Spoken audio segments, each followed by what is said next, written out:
Next property is commutativity. So we'll do for addition first.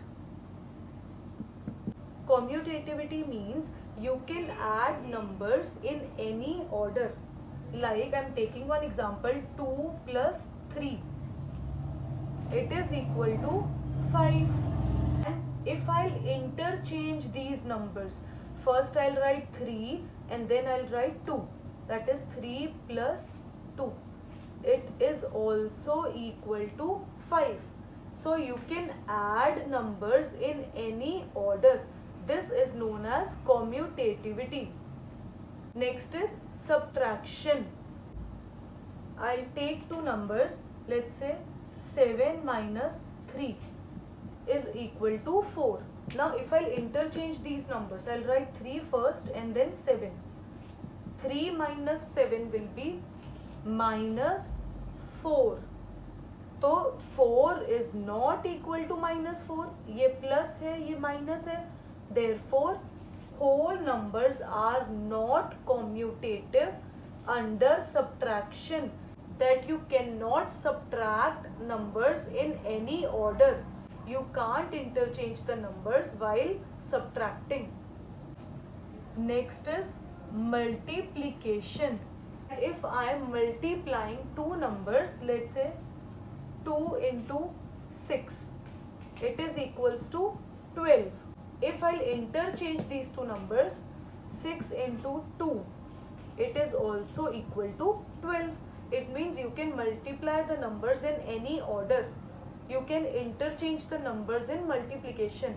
So therefore whole numbers are commutative under multiplication.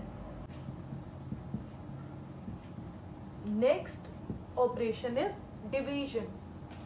I am writing 12 divided by 6.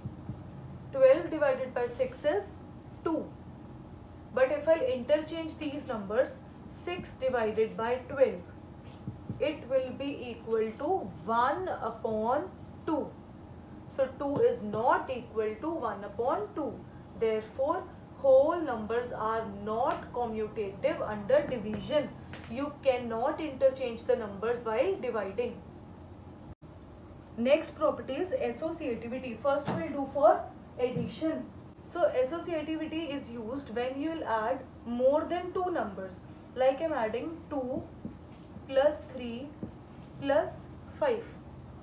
Now in this case, you can add these two numbers first. We'll apply brackets in it. 2 plus 3 is equals to 5 and then plus 5 is equal to 10. Now again 2 plus 3 plus 5. We can also add last two numbers first. So 2 will remain as it is. 3 plus 5 will become 8 and 2 plus 8 is 10. So it means you can add these numbers in any order. You can add first two numbers first and then the third one. Or you can add last two numbers first and then the first one. Answer will remain same. So whole numbers are associative under addition. Now we'll do for multiplication. I am taking example 2 into 3 into 5. Let's say first you are multiplying first two numbers. So 2 into 3 will be 6. 6 into 5 will be 30. Or we can multiply like this. First 3 into 5, that is 15, and 2 into 15 is 30. In both the cases, answer will remain same, that is 30. So it means you can multiply the numbers in any order. So whole numbers are associative under multiplication. But whole numbers are not associative under subtraction and division.